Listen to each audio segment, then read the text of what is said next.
Hey, it's Minnie Fox, and I'm back with the Elite Network and my very special guest, Miss Eva Burnett. And we were talking about awareness for our young women and our women abroad and what is considered taking care of yourself. So, in our Phenomenal Women series, we were talking about stage 2 breast cancer and your journey and what happened to you.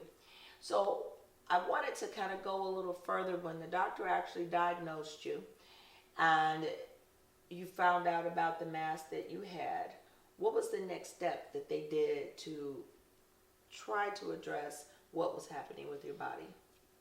Well, when I went and got a second opinion, they found 2 more breast cancers that were too big to take, and they wanted to know why that doctor didn't see the cancers that they seen.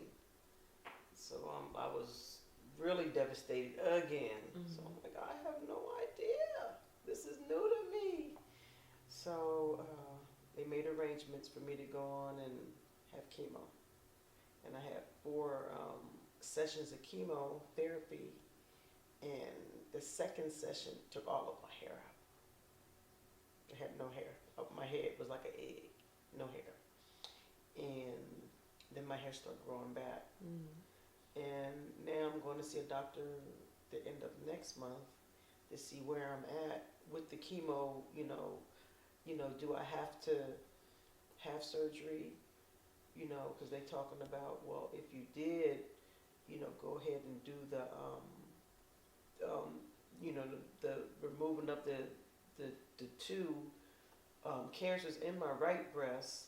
It's not guaranteed that it'll stay gone. It could come back, because I already have cancer. So I said, well, what about a mastectomy? Just taking both breasts. That means taking both breasts, both nipples, everything, so cancer won't form ever again. So it's a big thing to bite, but you can't do anything dead. Okay, that is true. You cannot. So I'd like to just back up just a moment, and this is for all women that are maybe going through the same journey that Eva is experiencing, and for those young women that we want you to be aware and to be able to focus on you at every opportunity. Now, many of us are very vain about our hair and what our hair looks like. And those of you that know me, I change up all the time, different colors, different lengths, no problem. I have a head full of hair, but I'm always putting other hair on. Now, Eva, I've known for 20 years. And coming from the culture that she comes from, her hair pressed out naturally was way down her back. And I do mean way down her back. And having to, little by little, the chemo started to loosen your hair from your scalp. And I remember you calling me and you were saying it's coming out in masses and it was tangling and matting. And at some point it got so bad you eventually had to just go on and give into what was going on and remove your hair. And even though you took it down very low, it continued to shed. It continued to come out. And I remember you sent me this beautiful, beautiful picture of you. And you said, look at my hair. And you had this pretty wig on, and I cried like a baby. And I did that because I remember what you look like. I've been looking at you for 20 years. And I know one time you got your hair done. I did all this hair on top of all the hair that you had, and then you went and you chopped all your hair off.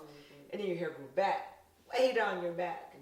And now you were in a position where there was nothing you could do about it, and that choice wasn't yours. And you embraced it. And just that alone, for women that are out there trying to figure it out, it wasn't something you hid, you embraced it, you just did it because that was a part of what was going on. And you even beat that because look how beautiful your hair is right now. And it's starting to grow back and your natural color is coming in. And I would say, being Eva Burnett, I'm telling you, within the next 2-3 months, her hair is going to be back down her back again, and she's going to be woo.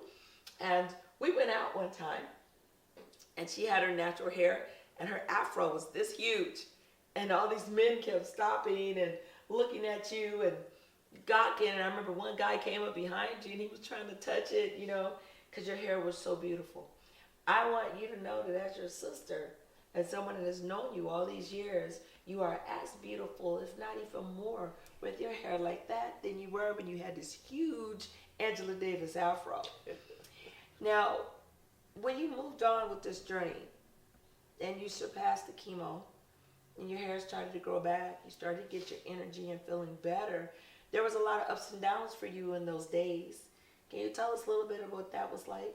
Yeah, I had they put a port, underneath my skin right here, and it looked like a bullet hole, where they go through and they drill a hole and they put like a tube under there, and then when it's time for you to get your chemo, they kind of open it with a pin, and for the chemo to go through like a straw, and you get chemo through that. So the second week, I got a severe infection. I got a infection so bad I had to be hospitalized. And it removed. And so you had them to take that out. Okay. And then you started taking the chemo. How at that point? They put it in my arm where they left a scar here. Okay. It was a real big scar, but it's leaving. But they put that in. I had to go in the hospital to get the chemo, and they put that in. And when I left, then they took it out. Okay. It wasn't left in conveniently. So as the other one.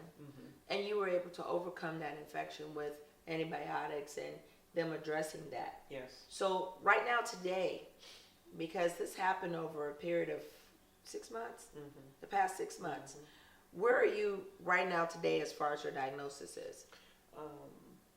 I still have second stage breast cancer, so I'll find out the end of next month whether I'm going to go through with the surgery, or do I have to have the surgery, or can I change something like diet-wise or whatever-wise to see if I can live with this. So I'll find out next month what I'm going to do. Okay. So we will be praying for you. Ladies that are watching, be sure that you are taking care of yourselves and don't get it twisted. Life is what it is. It serves a deck of cards. How are you going to deal those cards throughout your life? And as I said, I've known Eva for 20 years, and she is the queen of taking care of herself and awareness. And these things happen. What are you going to do if it happens? How are you going to have the courage that a phenomenal woman has that makes her a true diva? And many people go, a diva is the girl with the beautiful makeup, and she this and she that. A diva is a woman that stands up and becomes even more phenomenal when the odds are against her.